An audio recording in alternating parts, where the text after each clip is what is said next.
প্রথমে আমরা এটাও করতে হবে না, এখান থেকে চলে আসবো। 2 ভাঁজ করলাম।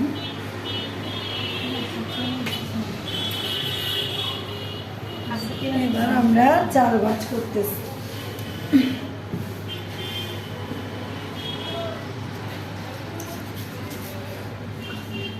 সবসময় তো কাপড় কাটার সময় বন্ধ মুখটাকে আগে পাশে কাটে না।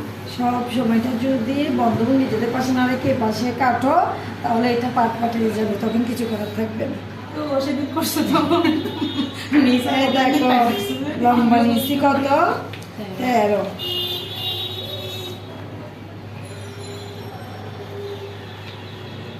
লম্বা 13।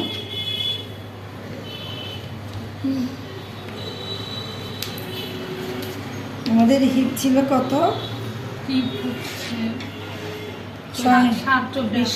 7 না? 7। এখন আমি এখান থেকে এখানে একটা 7 মার্ক করে নিচ্ছি, ঠিক আছে? এবার আমার এখানে হিপ লাইন কত? 10। লম্বা লম্বা নাকি 10?